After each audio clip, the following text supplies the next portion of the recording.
Gli inizi sono potenti. Tanto è cominciato qui, nella città del vento e della scienza.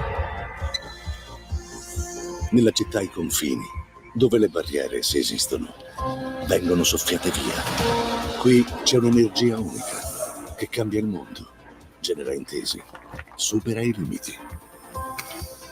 Qui sono nate aziende che hanno colto idee e opportunità. Qui le menti brillano, pensano più forti, creano con una visione chiara. Qui, dove l'innovazione è al servizio dell'umanità, il futuro avrà una casa. Qui, dove inizia il futuro.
Buongiorno, sono Marco.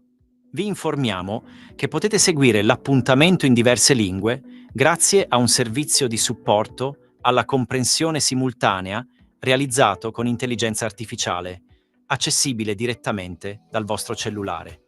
Vi chiedo qualche secondo per spiegarvi come funziona. Per prima cosa, prendete il vostro telefonino e inquadrate il codice QR che vedete nel video. In questo modo potrete scaricare sul vostro cellulare l'app di Interprefy con cui viene gestita la traduzione. Vi lascio ancora un secondo per inquadrare il codice QR.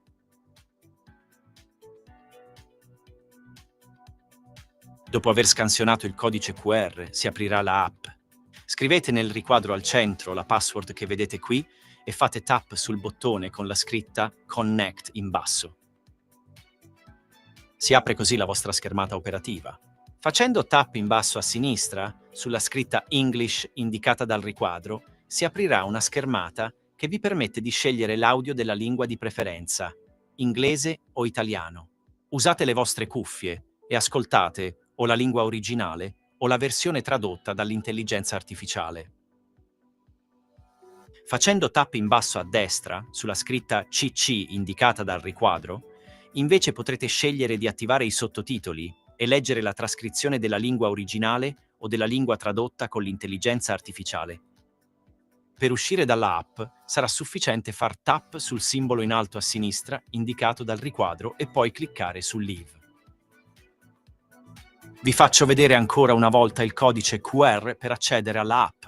La traduzione con intelligenza artificiale è in continuo sviluppo. Vi invitiamo a usare questo servizio per contribuire a migliorarlo. Grazie.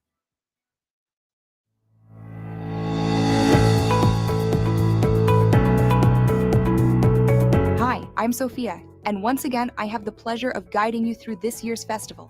The theme of the 14th edition is Life Within, Conversations Across Sciences and Technologies. 3 days to explore how science and technology are reshaping life itself, how STEM disciplines engage with the humanities, and the new questions these encounters raise about our future. Precision medicine, artificial intelligence, environmental sustainability, robotics, biotechnology, and quantum technologies are just some of the fields we will be diving into. This is the thread running through Trieste Next, a program featuring more than 100 events in English and Italian, with over 300 distinguished speakers from around the world.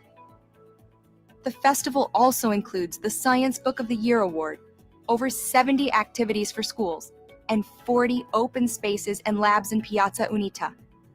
Before welcoming the guests of the upcoming event, on behalf of the promoters and co-promoters of the initiative, I would like to thank all the scientific institutions of Trieste City of Knowledge and the institutions that have collaborated with us. The main partner of the festival, the partners, and the content partners of the event for their essential contribution. Thanks also to the media partners and technical partners. Finally, a special thanks to the 200 volunteers of this edition. Please also remember to check the updated program at www.triestenext.it or simply scan the QR code you see here. Enjoy the festival! Buonasera a tutte e tutti, benvenuti a Trieste Next 2025. Io sono Antonio Macconi, sono il direttore del festival e a nome del Comune di Trieste, dell'Università di Trieste, del Piccolo, Gruppo Nord-Est Multimedia, Area Science Park, SISSA e OGS vi diamo appunto il benvenuto a questa edizione, un'edizione che abbiamo intitolato La vita dentro, dialoghi tra scienze e tecnologie. Devo dire la verità che è abbastanza emozionante, siamo alla 14ª edizione di questo festival, siamo ormai abituati a vedere una grandissima partecipazione di pubblico, però essere qui su questo teatro, che ovviamente ringrazio per l'ospitalità, un venerdì sera, vedere un sold out praticamente, è veramente emozionante. Quindi innanzitutto un applauso a tutti voi, grazie.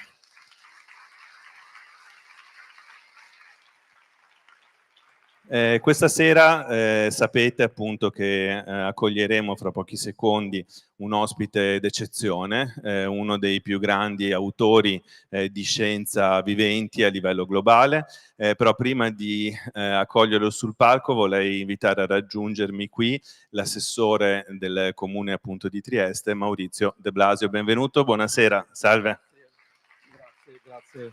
Prego qua. Grazie Macconi. Buonasera a tutti, fa sempre un bel effetto guardarvi da qui, è un bel effetto e anche tanta emozione. Io sono lieto e devo dire onorato di poter presentare un evento come questo oggi con David Quammen, e qua spero di aver detto giusto, ecco, perché dopo di me parleranno tutti in inglese, ecco, io vi risparmio, come dico spesso, un minuto di orrore e vi saluto in italiano. Con David Quammen noi avremo la possibilità di scoprire molte cose di ciò che è accaduto, di ciò che potrebbe accadere. Si parlerà poi di evoluzione, di cambiamento, quindi di progresso, in modo tale che tutti si possano fare un'idea su basi scientifiche di ciò che è la nostra realtà. E del resto questo è lo spirito di Trieste Next, fare divulgazione a beneficio di tutti. Io sono certo che da questa serata ognuno di noi uscirà arricchito, quindi buon ascolto, buona serata e buon Trieste Next a tutti. Grazie. Grazie all'assessore Maurizio De Blasio. Questa è una serata speciale, come dicevamo, curata e proposta dall'Università degli Studi di Trieste con il supporto della Regione Autonoma Friuli Venezia Giulia, che naturalmente ringraziamo. Quindi invito a raggiungermi sul palco la magnifica rettrice dell'Università degli Studi di Trieste, Donata Vianelli. Benvenuta. You have decided to welcome us in English since as we promised, the event will be in English, and we're also welcoming more or less 200 students coming from all over Europe. So here's the stage for you. Thank you. Thank you. It's really an emotion to be here. It's my first time on this side of the theater, so you can imagine. Welcome to everybody. Today, on behalf of the university, of the entire community of the University of Trieste, I'm honored to introduce this event that is representing the power of science, the power of knowledge in our town, in our university, in our research system. It's incredible to see all this theater filled with students, a lot of students. We have this year 200 students, volunteers of the University of Trieste participating, supporting this event, but we have researchers, we have professors from all over the world, we have representatives of institutions and companies. And also we have citizens, and this is important because we can really see how knowledge represents a treasure that has to be shared with the community, not only the research community.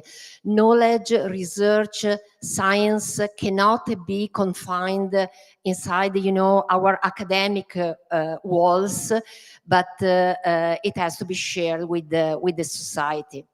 So for our university, the communication of science that is, this event is representing an example is not a marginal task. It's part of our mission, it's part of our vision, and it's something that we have developed during the years. And it has to grow more and more, because only with the communication of science we can have the involvement of all the community. And the Trieste Next is an incredible stage for dialogues, for discussions. We can really inspire curiosity. It's really a source of inspiration. I think these 3 days for everybody, from adults to kids, and for all the researchers. And it's a privilege to introduce today Professor David Quammen, a distinguished professor that is really representing how science can really show that research can predict the future and can create innovation that is so important for our society. So just to conclude, I think that today this event is important for two reasons. One is that we have a professor, a distinguished professor, and we can learn from him. But also I think that we can really celebrate the power of knowledge that was able to bring us here all together.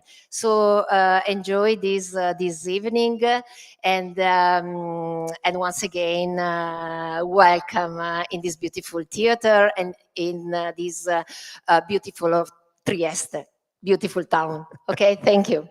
Thanks to Professor Donata Vianelli, the Dean of the University of Trieste. There couldn't have been better words to introduce tonight, so now my turn is to leave the floor to Valeria Pace, journalist from Il Piccolo, Trieste, and please welcome David Quammen. Enjoy.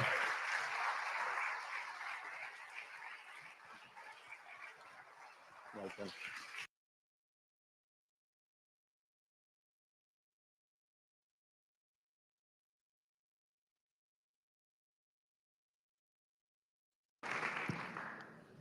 Hello and welcome to tonight's event. I'm sure David Quammen needs no introduction, and if you're here, it's because you know exactly who he is, but you know, he's the author that became really, really famous in Italy during the pandemic with his Spillover, which explained to us what was happening in a way. But he's the author of many other books, and tonight we are presenting his The Reluctant Mr. Darwin, an intimate portrait of Charles Darwin and the making of his theory of evolution. Now I'm gonna leave the floor to you for some remarks. Now, yes. Thank you very much, Valeria, and thank you all, and thank you, Antonio, and to the festival for inviting me to this wonderful festival. I'm thrilled to be part of it. Thank you to Chancellor Vianelli and the University of Trieste, and to Councillor de Blasio for helping to bring us all together tonight. And most of all, thank you for coming out. I thank you for myself, but I also thank you on behalf of Mr. Darwin.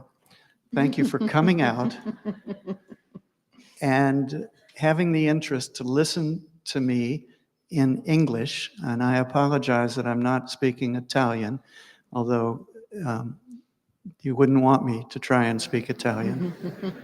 I tried to learn Italian for a while. I worked at it.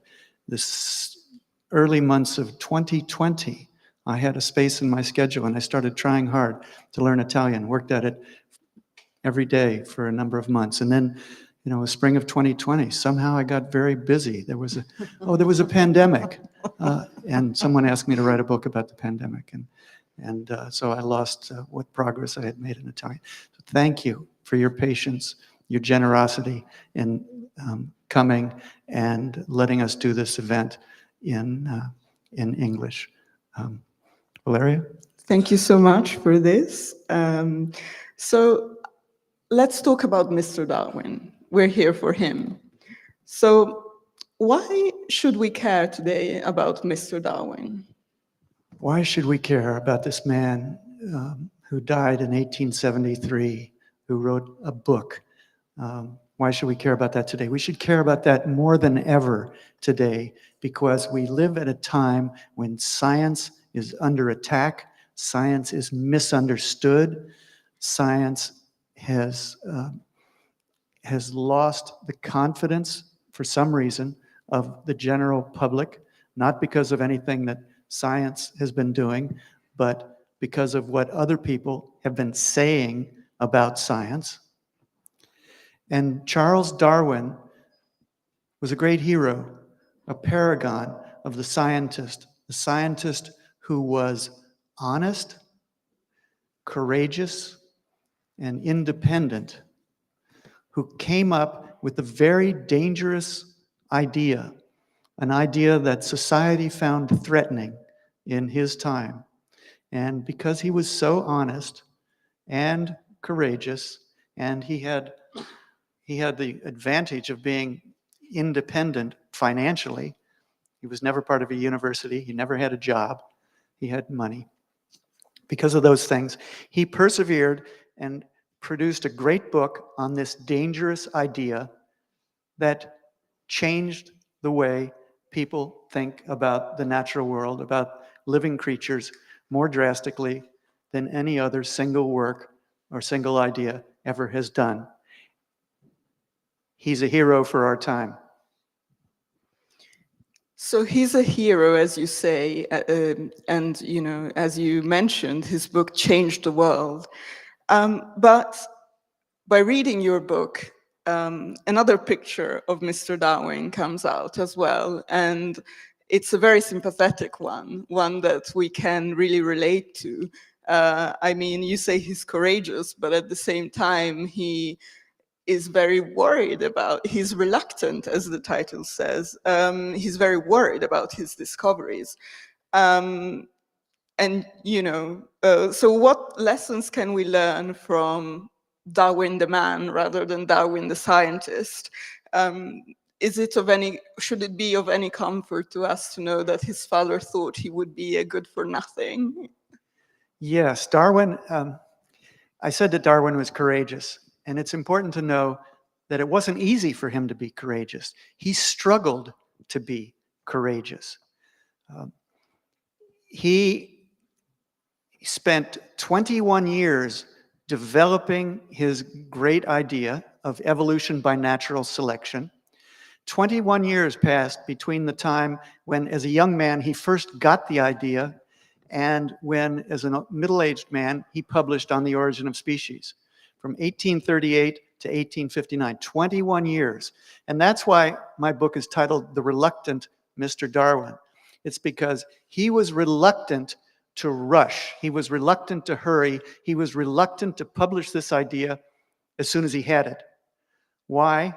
Well, it takes me much of 200 pages to untangle why. There are a number of different reasons why he was reluctant, why he delayed for 21 years. He was concerned about the reaction from society, from the religious establishment and the scientific establishment of his time, and those were really joined. There was really one establishment. It was religio-scientific.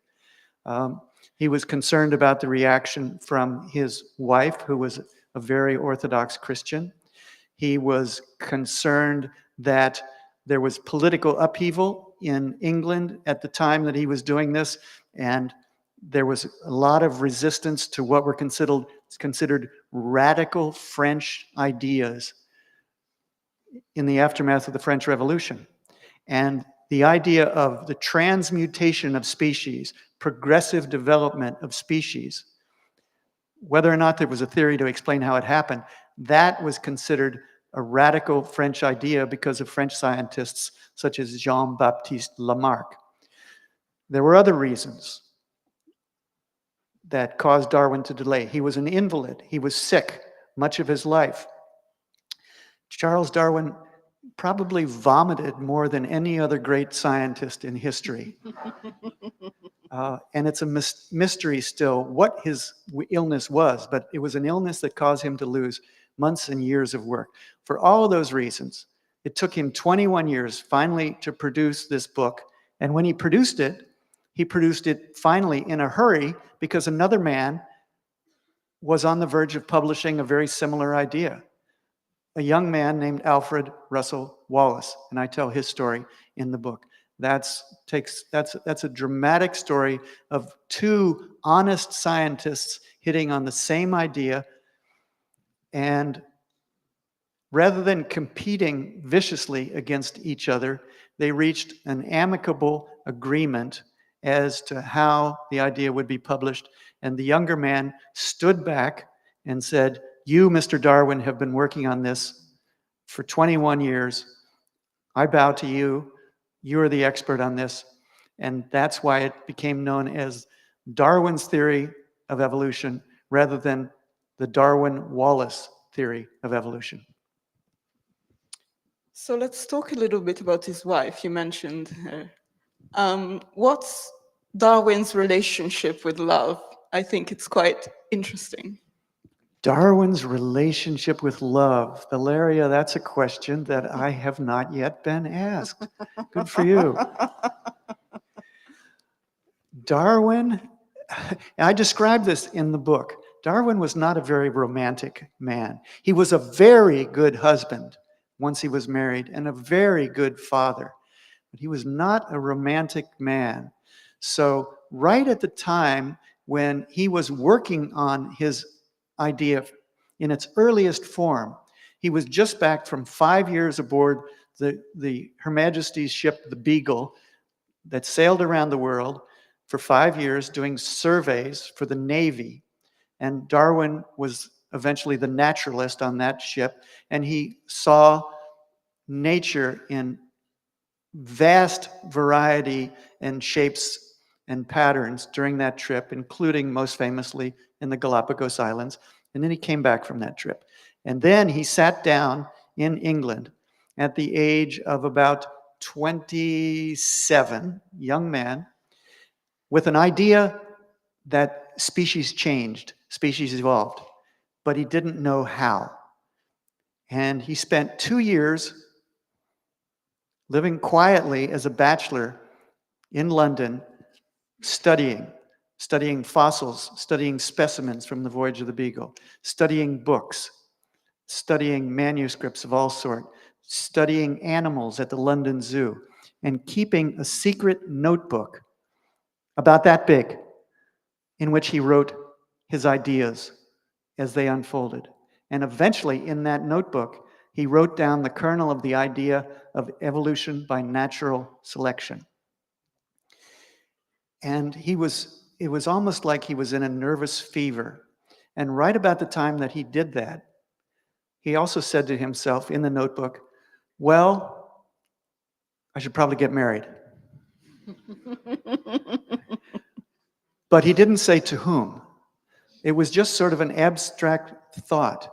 And again, I write in the book, and I hadn't thought about this before we came on, but Darwin made a list. He was a very systematic fellow. In modern terms, we would probably call him a nerd. Darwin was a nerd. A wonderful, profound nerd. He made a list of the pros and cons of getting married. In favor, against. Against, well, I couldn't travel. I might not have enough money to buy books that I want. And he listed a number of things on the negative side. And then on the positive side, he wrote, well, and excuse me, this is going to sound sexist. Darwin was a man of his time. He said, on the positive side, a nice, warm friend, better than a dog even. This is why I asked the question, because it's so funny. And so he decided to get married. And then he had to say, well, let's see, who should I marry? Well, let's see, there's my cousin Emma. He didn't know a lot of young women. And there was no social mechanism, social situation for him meeting a lot of young women. He had grown up with his cousins, the Wedgwoods, of the Wedgwood pottery fortune. One of those was Emma Wedgwood, who was just about his own age, and he had known her since he was that big. And so he asked Emma one day at a visit to the Wedgwood home if she would marry him. And Emma essentially said, "What?" And then she thought about it for a while, and she said yes. And so they got married. Without much romance, to put it lightly. And then they became utterly devoted to each other.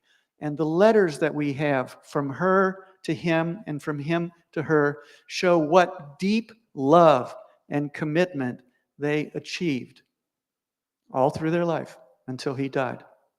So that was Darwin's experience of love. Thank you. You mentioned his diary, and his diaries, his notebooks, and you mentioned the letters. So I'd like to do a little detour from Darwin the man and get to David the writer. What was your process in writing the book? I mean, there are so many personal and intimate details. Did you have access to the actual diaries, or did you work from biographies? And then I'm really interested in the selection of what to concentrate on. Yeah. Okay, that's a question for which I have maybe a counterintuitive answer. I hadn't known that I was going to write a short biography of Charles Darwin, and I hadn't decided that I was asked to do it by an editor friend of mine who was creating a series of radically short, concise, essayistic, literary biographies written for the general public, the general reader, about great figures in science. And this friend, James, said to me, David, I'd like you to do I'd like you to do one of these biographies. And I had already written about Darwin and Wallace, and I've written at great length about their interaction. And I said, oh, you want me to write a biography of Alfred Russel Wallace? And he said, no, not Wallace. I want you to write Darwin. And I was surprised because I knew that Darwin had been well served by some great, thick, scholarly biographies. And I had read them, and I had used them in my writing before. And I thought, how can I compete with Janet Brown? How can I compete with these other Adrian Desmond and James Moore, these big, thick, scholarly Darwin biographies? And my friend Jim, the editor, said, no, those are not your competition. Those are your resources. Write an essay about Darwin, a book-length essay. And I said, okay, so I like that. And then I made some decisions on my own. I decided I wanted to write this book about Darwin as an intimate portrait. I wanted to be close to him. I wanted to be sitting in his office at his elbow and watching him carefully, not simply viewing him as an august, distant figure who created a great book and a great theory.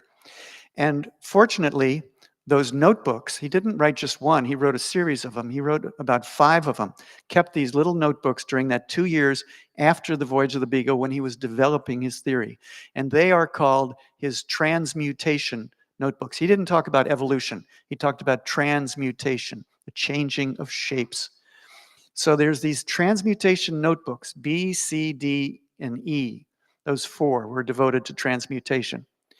And he was just writing to himself. They were his most secret jottings, his brainstorming. But they survived, fortunately, by great good fortune.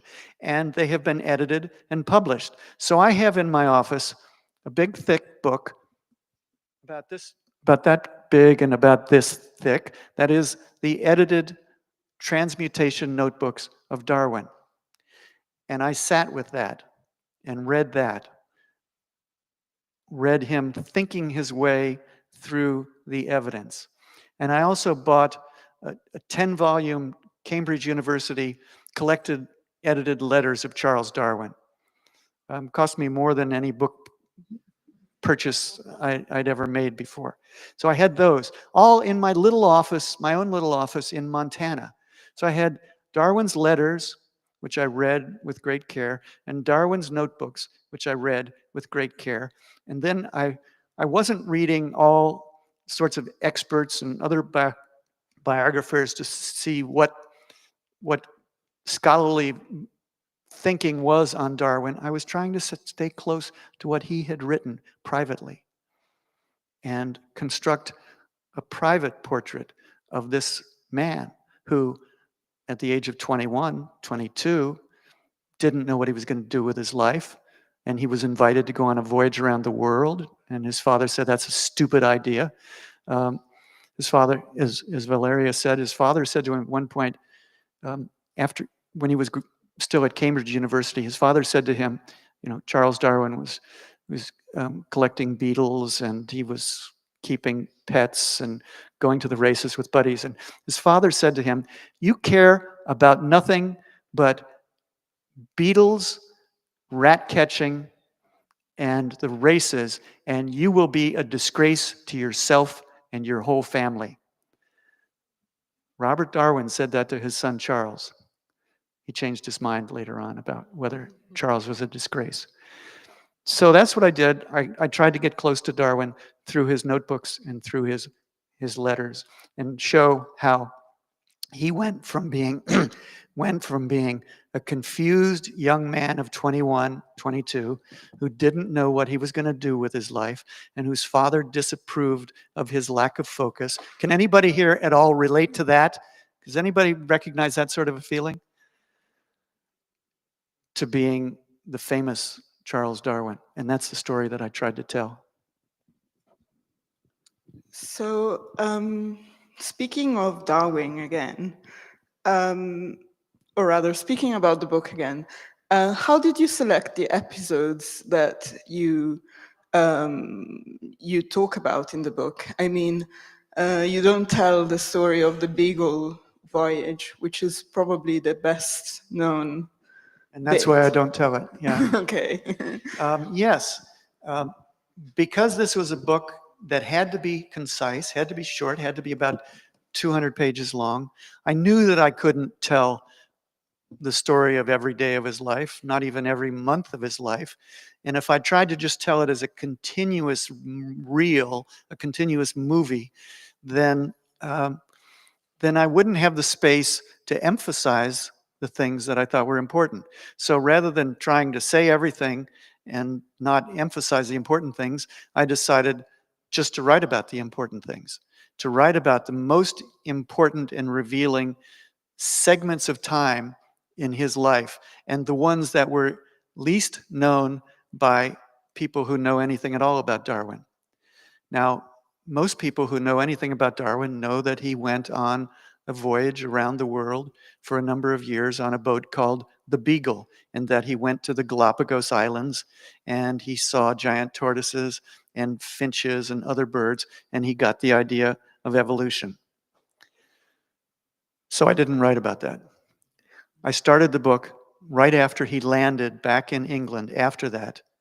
And then I wrote about those 2 years when he was writing in his little notebooks secretly back in England. Those 2 years, those were the 2 years when he was not having geographical adventures, not having physical adventures, but he was having these extraordinarily important intellectual adventures. So I wrote about those 2 years. And then I wrote about another section of time. He spent 8 years studying the taxonomy of barnacles. Why? People are still wondering why. It was on the way to publishing his theory, and he felt like he had to understand all of the tiny incremental changes that characterized one group of organisms, one group of animals, before he could write about the origin of species, because until he did that, he couldn't even define what a species was. So 8 years on barnacles. I wrote about that, one chapter on that. I wrote one chapter on the episode when Alfred Russel Wallace comes out of the blue with a theory identical to Darwin's, and Darwin hasn't yet published. So there's a scramble for an arrangement that will share credit, but will protect Darwin's primary credit for the discovery. And several other sections. And I did it in order to focus more deeply on the stretches of time that were most important, and still get it into a book that was concise, 200 pages.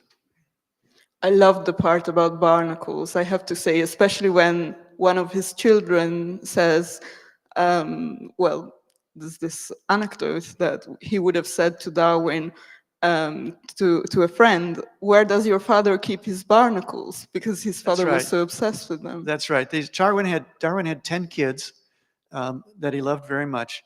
3 of them died in childhood, and the other 7 lived to adulthood. And they were allowed to come into his office when he was working. And sometimes they would come in and play with toys on the floor while he worked. And sometimes he would get down on the floor and play with them. He was a very accessible father.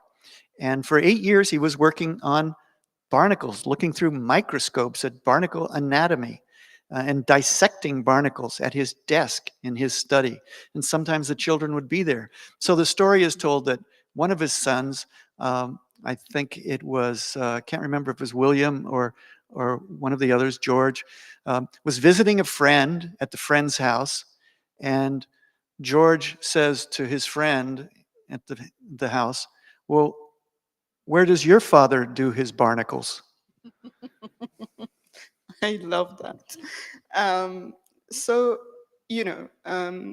jumping to another topic, I mean, your book is as much a story and a biography of Darwin as it is a sort of little history of thought, because you explain what was the consensus at the time, and you explained also that there was an intellectual milieu in which ideas of evolution were starting to grow. So how does Darwin's and Wallace's idea of evolution differ from these other ideas? Well, the conventional idea of the origin of biological diversity at the time that Darwin was a young man studying at Cambridge University, the conventional idea was embodied in a school of thought called natural theology.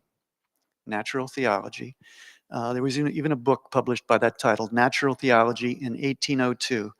And the idea was that the world of nature, with all of its variousness, all these beautiful different kinds of birds and butterflies and mammals, with their amazing adaptations to different ways of life, were all created individually by God and put down in the places where we find them on planet Earth. Acts of special creation. That was natural theology. And in fact, clergymen urged the study of the natural world because it would reveal the wisdom of God. There was another book titled The Wisdom of God Made Manifest in the Works of Creation.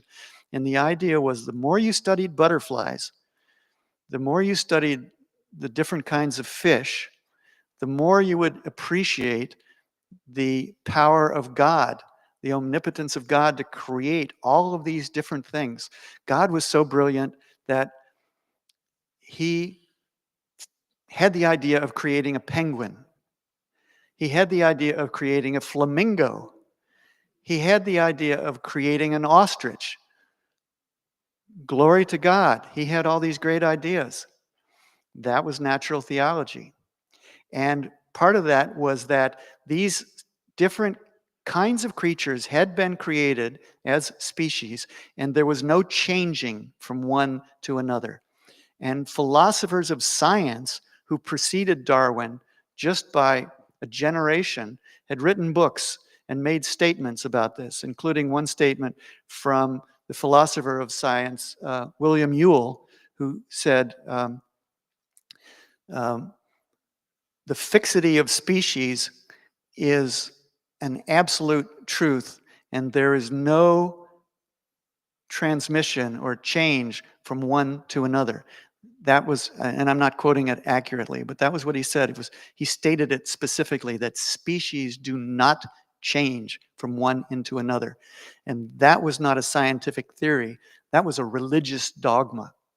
So that's what Darwin faced. That's what he came up against. That's why his idea was, well, that's part of why his idea was so threatening. And the other part of why his idea was so threatening is because then people say, well, what about man? What about humans? What about men and women? Where do they come from? Yes. Another question I wanted to ask you is, at the time, scientific book really sold a lot of copies, didn't they? Like, they were very popular. Some were, yes. And I'm thinking especially of a pseudoscientific book that sold really a lot of copies. Yes. I'm wondering, how does that, do you think, what have we lost nowadays? I mean, your book became a bestseller, but it took a pandemic probably for it to hit the charts, at least here in Italy. Yeah. What do you think changed? Well, we still have science books that are big bestsellers.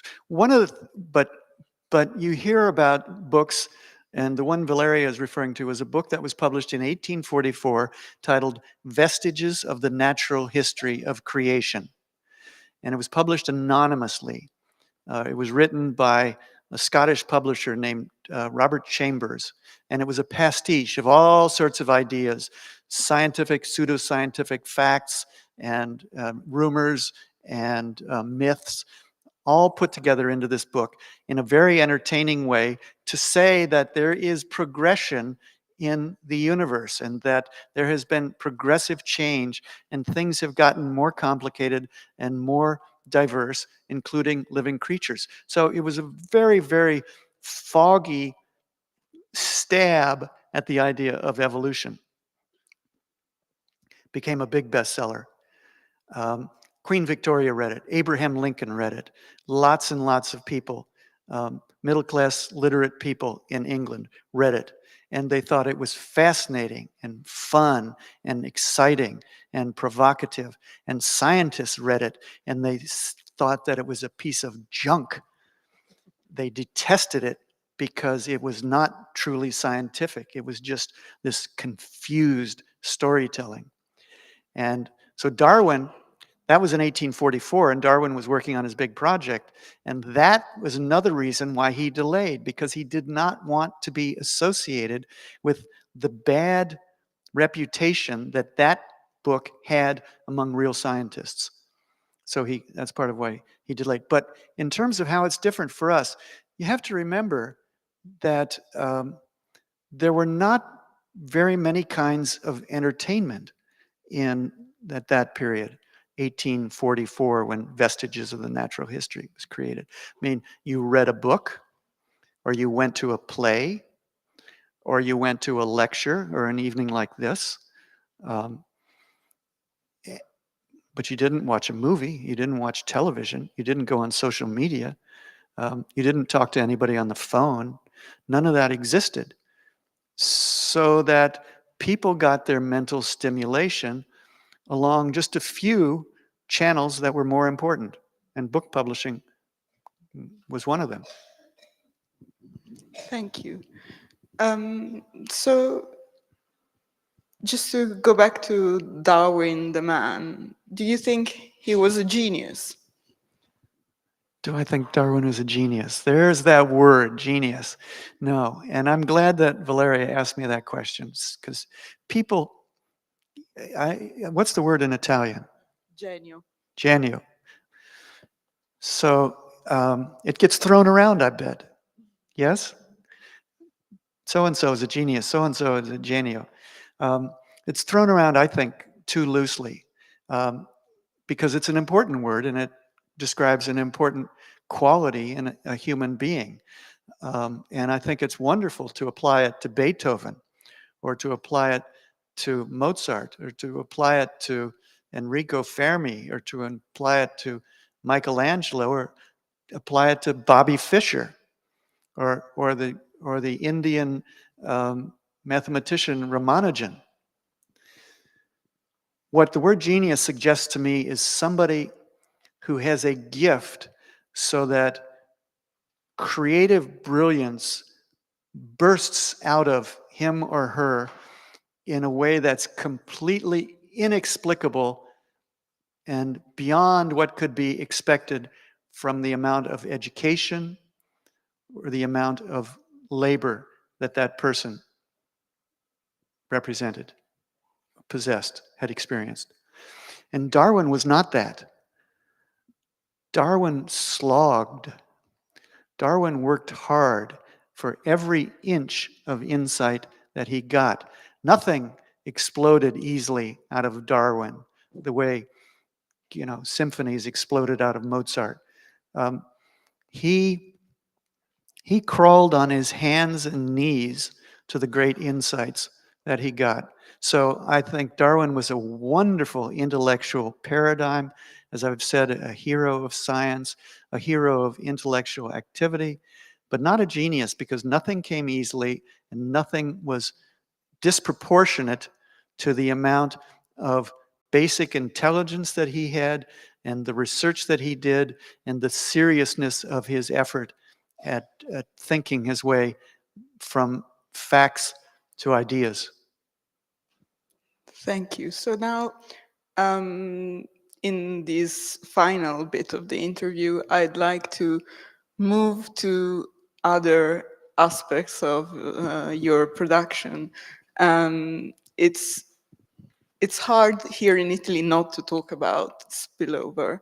and the pandemic. So, in our previous chat for the newspaper, I asked you if you were to guess. I'm gonna ask you again this question. If you were to guess, asked to guess again, what would be the next pandemic? And maybe if I can add, when it might happen, what would you say? Okay, a tricky question.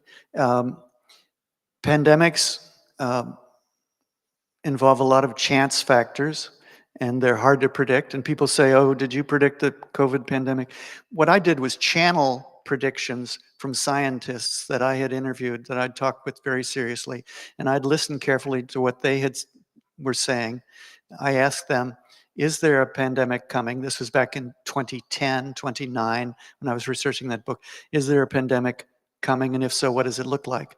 And the scientists that I trusted most said what I said in Spillover, which is that, yes, there almost certainly is a pandemic coming, and it's going to be caused by a new virus, new among humans, a virus that comes out of a wild animal, possibly maybe a bat, possibly in a situation such as a wet market, for instance, of the sort that they have in China. What kind of a virus? Well, one that belongs to a limited number of virus families that evolve very quickly because of the kind of genome that they have, a single-strand RNA genome, never mind what that is. Or we could talk about what that is. But and that meant one of a relatively limited number of virus families. At the top of the list, influenzas and coronaviruses, and also the family that includes the measles virus. So that's what the scientists told me, and that's what I printed in the book. And they were right. What they're saying now is anything could happen because these viruses evolve quickly, and because humans are we are exposing ourselves to so many viruses, unknown viruses, that live in wild animals all over the world, not just in China, not just in Central Africa, all over the world. These animals carry viruses, and humans are coming in contact with wild animals, hunting them, capturing them, shipping them around for food, butchering them for food, capturing them and selling them for pets, raising domestic animals in industrial scale operations, cows, pigs, chickens, in ways that those animals can become exposed to viruses from wild animals and pass them among themselves. All of those things are happening. All of those things represent circumstances that make it possible, if not likely, that another pandemic could start next week. If it did start next week and you had to bet on it, then according to the scientists that I trust, which does not include Robert Kennedy Jr.,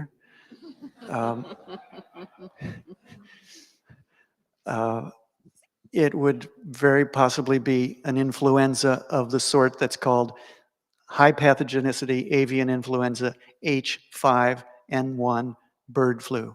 If you had to bet, that would be the first possibility to bet on, but it could be something else. As I said to Valeria when we talked earlier, it's like roulette. You know, a roulette wheel has how many numbers on it? 32 or 34, I think, depending on whether it's European or American. And if you spin that roulette wheel and you drop in the little white ball and you bet on black 13, you'll probably lose. This is just one out of 34 numbers. And if you bet again, you'll probably lose again. But if you spin the wheel 1,000,000 times and you bet 1,000,000 times, eventually the ball will land on black 13 and you'll win.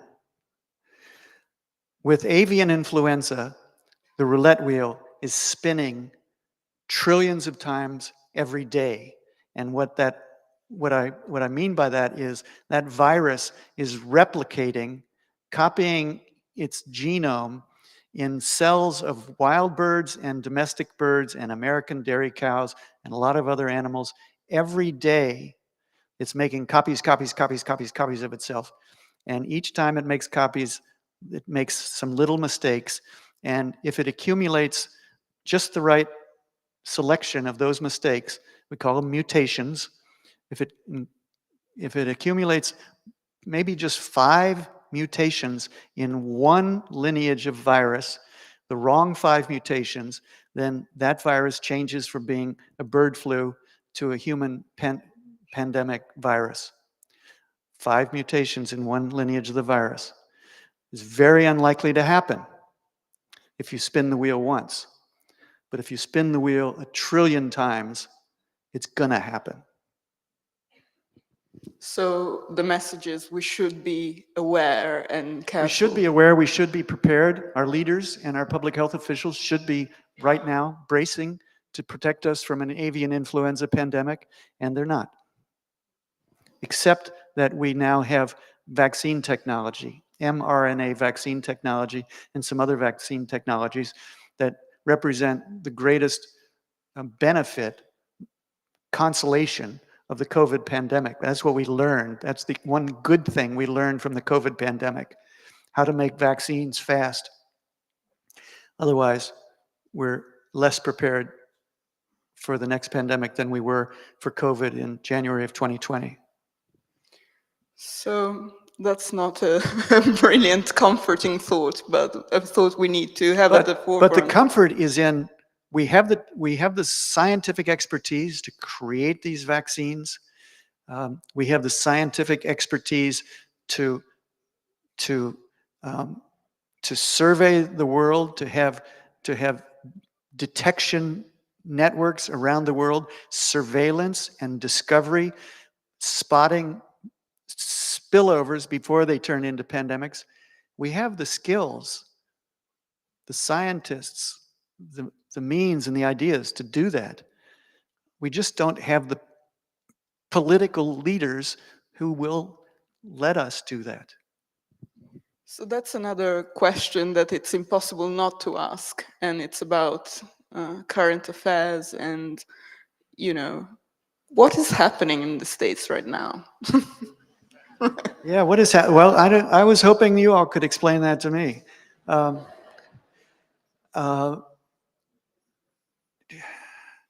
All the wrong things are happening. Almost all of them are the wrong things. I mean, I don't want this all to be a depressing evening. There's lots for us to celebrate, to be hopeful about, to be energized about, united in our interest in science and our confidence, our belief in science, our recognition of the value of science, things that we can do to support science and public health, which comes from science.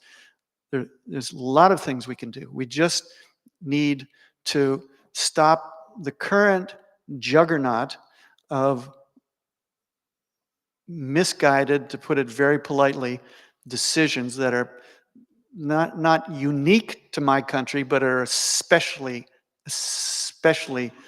consequential and problematic in my country. I'd like to speak about this a whole lot more loosely. If they won't let me back into the US, can I live in Italy? Can I? Yes, of course. I mean, I have no authority to say that, but yes, of course. We need better leadership. And to get better leadership, we need to educate our children in science, including evolutionary theory, and help them learn to value science and grow up to be either scientists or appreciators, citizens who appreciate science, and to also understand the difference between courageous democratic leadership and demagoguery. And we need to work with one another and stand up against this. And I'm talking to myself, and I'm talking to my fellow Americans as much as anybody when I say that. The rest of the world I know is looking at us and thinking, what in the world are you people doing. We're trying to change that. We haven't given up. We're gonna try and reverse this odious trend. I'm sorry if I keep asking bleak questions. I think it's working in the news, we always concentrate on bad news. So another bad news is that, we're quite distracted from the climate crisis right now. And I mean, you worked a lot on biodiversity, nature. How do you think, we can shut down the noise and focus on this, which is, one of the biggest crises humanity is facing? The biodiversity crisis, loss of biodiversity? And climate change, yeah. And climate change, yeah. Yeah, well, and we talked about this a little bit when we spoke earlier. One of the things that I have said when asked that question before, and I keep saying it because I think it's important, although maybe it's not tremendously original. Some people have a tendency to say, okay, we've got climate change, we've got the climate change crisis. Humans are changing the climate, and that's causing all sorts of horrible effects, and it's moving toward being irreversible. And that's all true. But some people think, and there's loss of biological diversity, and there's the emergence of new diseases, and those are subcategories of climate change. But climate change is really the whole thing. No, I say, no, don't think about it that way. That's not the case. We have, I think of this as my 3 rivers metaphor. We have 3 great human-caused problems on this planet now that are like 3 great brown, rushing, overflowing rivers of trouble. 3 rivers, 3 brown, roiling rivers of trouble. And they're flowing parallel to one another. And there's some channels connecting them. They're not completely independent, but they're largely independent, these 3 rivers, except they're not independent in terms of cause. These 3 brown rivers are all flowing off a mountain where there's a snowfield, a single snowfield, and that snowfield is melting, and it's feeding these 3 rivers of trouble. And what's melting that snowfield is human population size multiplied by consumption. Not just human population growth. Human population multiplied by consumption. So it's not the family in a village in Central Africa that has 7 children that's the problem, because those 7 children in their lifetimes are not going to consume as much as 2, or in some cases even 1 child in a middle-class family in Italy or in America. So it's not just population, it's population multiplied by consumption. So human population size multiplied by consumption is melting the snowfield and causing these 3 rivers to flow. Climate change, loss of biological diversity, and the emergence of new diseases. So we need to think about the single cause, and that's how much we consume and how many of us there are.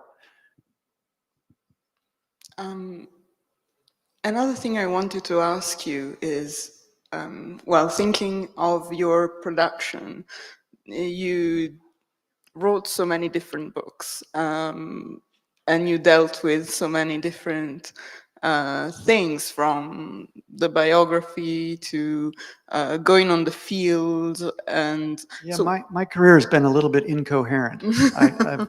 I started as a fiction writer. I started as a student of literature, and my first 4 books were books of fiction, 3 novels and a book of short fiction. And then I turned into a science writer and wrote spy novels when I was writing fiction, wrote other novels, and then have written about ecology and evolutionary biology and exploration and other things for the last 30 years or so. So I have 2 questions about this. One is, what's your favorite part of the job? My favorite part of the job is actually putting the words on the page. And I'm not supposed to say that out loud because writers are supposed to hate writing because it's hard and scary and frustrating. Darwin hated it, didn't he? Darwin hated writing. But Darwin wrote a lot of books. And he could be a very good writer, besides being a brilliant scientist. But a lot of my colleagues and friends who are authors or journalists say, well, I love doing the research, I love doing the travel, I love going to Africa and running around with an elephant biologist and taking notes, and then I get home and I have to write the story. Or I travel around the world for 5 years and gather all this information. And then, God forbid, I have to go home and write the book. I don't say that. I really enjoy getting up in the morning after I have traveled around the world for 2 years or 3 years or 5 years, and I have a pile of notebooks and a pile of my journal diaries and a pile of scientific papers, and facing a blank page and saying, okay, what's the first sentence of this book? And what's the second sentence? And that's, to me, exciting. That's amazing. I kind of hate writing, so. So you can relate to that. I can relate to that. So another question that stems from this and from your, little biography of what you wrote and how you came to scientific writing. How useful do you think it is that your background is in literature? I think it's fairly useful. I said that I started my writing career as a fiction writer. I did all my academic work in literature. The last time I was in Trieste, of course, I went to the Joyce Museum because I was a student of literature for years. And I never knew I was going to become a science writer. But I was always interested in the natural world. Since I was a boy, I was interested in two things. I was interested in writing, and I was interested in nature. And it just took me 25 or 30 years to figure out how to put those together. Do you think the humanities and the sciences have taken two separate different paths and they're too far apart at the moment? Would it be more useful for scientists to know how to create a narrative? Well, scientists sometimes ask me that because they, and there are probably scientists here, I'm sure, in the audience. Scientists I know experience some pressure to tell their story to the public because the public generally, in some form or another, pays for science. So scientists at universities, like University of Trieste and elsewhere, are sometimes told, you do your science, but you have to help the public understand your science. You have to communicate somehow to the public what it is you're doing and the value of what you're doing. There is that pressure. I sympathize with scientists about that because they work hard, their days are very full, their job is very difficult, and they haven't studied James Joyce and William Faulkner and spent years trying to figure out how to be a storyteller. So it's befuddling to them. And sometimes they ask me, how can we tell the story of science better? And I generally say just a couple of very simple things. One, when you tell stories about science, you tell stories about people, scientists. Science is a human activity. Women and men who are human beings with feelings and families are the ones who do science. So tell those stories, because that's all part of it. Darwin was very much a human being as well as a scientist. But that's true of all scientists, not just great scientists. So tell human stories. And the other thing I say to scientists when they ask me that is, well, let me tell your story. Or let my colleague, Elizabeth Colbert, or Ed Young, or Carl Zimmer, or Telmo Piovani tell your story. Make yourself available to the people who have spent their lives figuring out how to be writers, how to be communicators, how to be storytellers. Be accessible to them. Trust them. Invest a little bit of time in their education. When a journalist calls you up, give that journalist a little bit of your time. But don't waste time on the ones that are careless. And scientists can figure that out pretty quickly. So pick and choose and invest your time and your effort to educate writers, science communicators who are careful, who check their facts, who double check their facts, who triple check their facts, who quote you accurately, who portray your life as well as your work in an accurate, fair way. That's not to say they have to flatter you.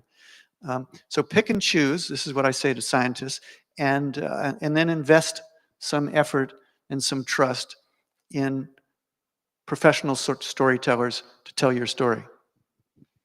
So, going back to Darwin, in a bit of a jump, how important was for Darwin to be a narrator himself? Because he wrote this account of the Beagle voyage, which was quite successful.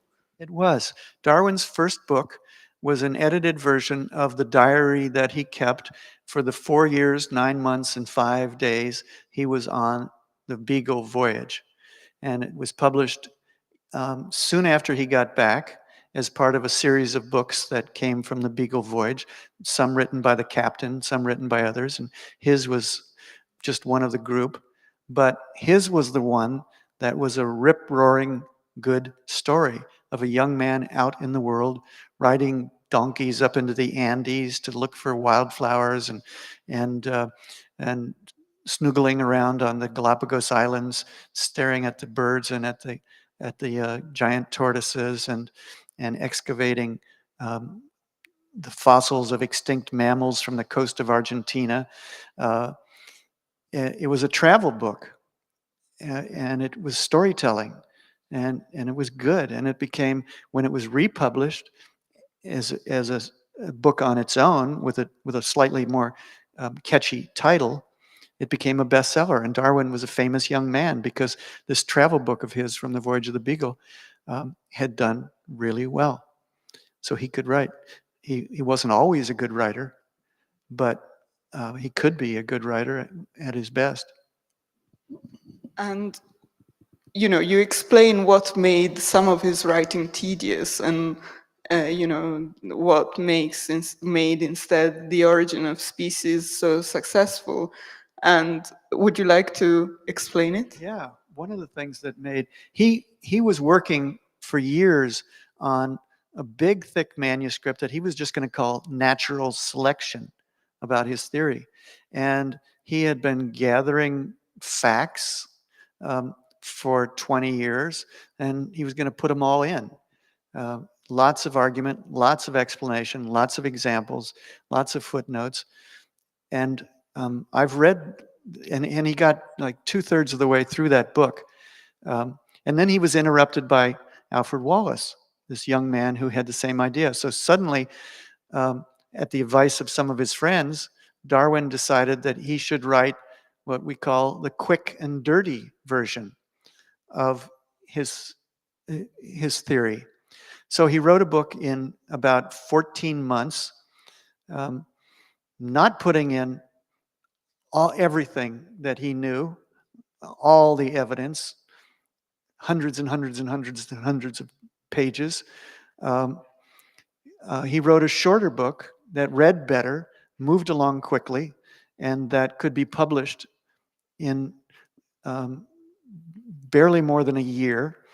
And that was published on November 1st, 1859, as On the Origin of Species. And that became, in a modest way, that became a bestseller. They didn't print so many copies of that book, but that book sold out immediately, and people were reading it all over England, and then pretty soon they were reading it all over Europe and all over America.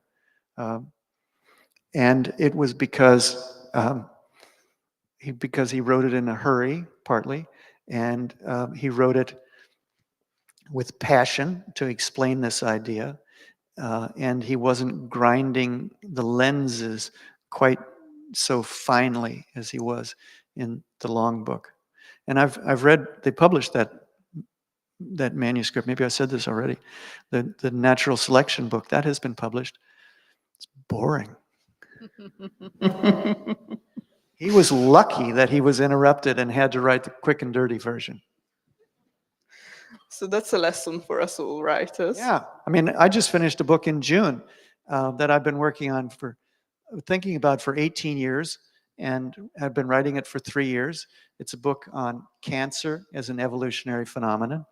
And I probably shouldn't be saying this in front of the whole opera house full of people, but I turned it into my editor and to my agent, and they said, David, too many weeds, too many tangles.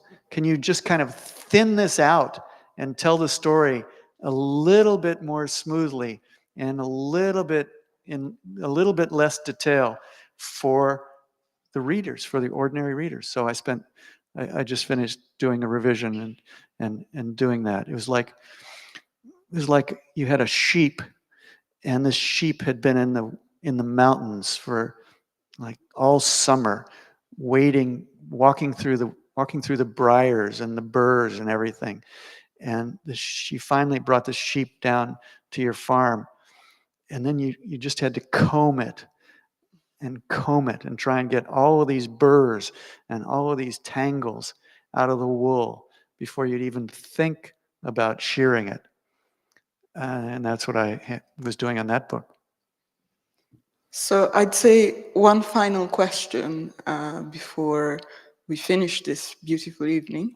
So there's lots of scientists in the room, and I think lots of students who are maybe thinking they might become scientists. You have gotten to know many, many scientists, and as you mentioned, we need heroes like Charles Darwin. What would you say is the trait that makes for a successful scientist, and what would you say to people who are maybe thinking about a scientific career? Well, that's not an easy question, and I haven't exactly been asked that before. If you're thinking about a scientific career, I think the things to think about would be think more about science and less about career. Because it's... Okay, thank you.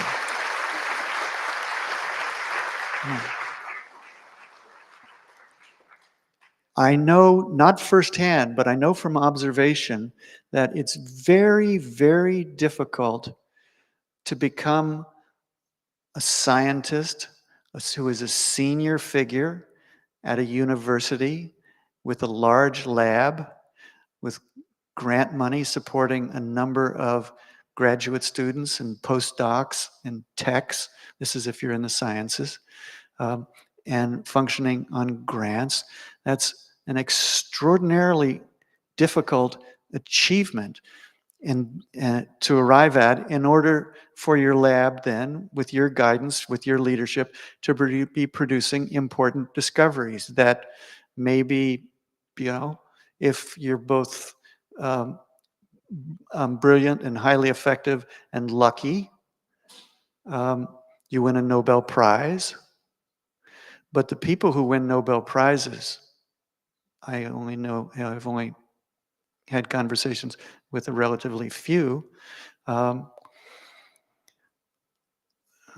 They didn't do it in order to win a Nobel Prize. They did it because they deeply, deeply love science, and they worked through all the preliminary and intermediate struggles to create a career and a laboratory and an expertise that would produce one or more extraordinarily important discoveries. And among those extraordinarily important discoveries, occasionally some are recognized with a Nobel Prize. But, you know, it makes being a writer seem really easy. That sort of thing. And it's not easy to be a writer. But I have respect that approaches the level of awe at the scientists who've done that. So if you're a young person and you're really interested in science, then concentrate on interested in science and pursue it with your heart and your brain. And if things go well, it might be that you have a very productive career, maybe. Thank you. Thank you very much for a wonderful, wonderful evening. Very welcome. Thank you. Thank you. Thank you to you all for coming, and hopefully see you tomorrow at Trieste Next. That's one of the very many appointments we have. Thank you. Valeria Pace, David Quammen, please stay with us. Thank you for this evening. Grazie a tutti voi, ci vediamo domani. Vi ricordiamo che l'evoluzionista riluttante, Raffaello Cortina Editore, è disponibile qui nel foyer e David Quammen si fermerà con noi per un firmacopie proprio lì nel foyer. Quindi tempo di raggiungere l'ingresso del teatro e vi aspettiamo lì. Grazie e buona serata a tutti. Trieste Next continua domani. Grazie. Thank you.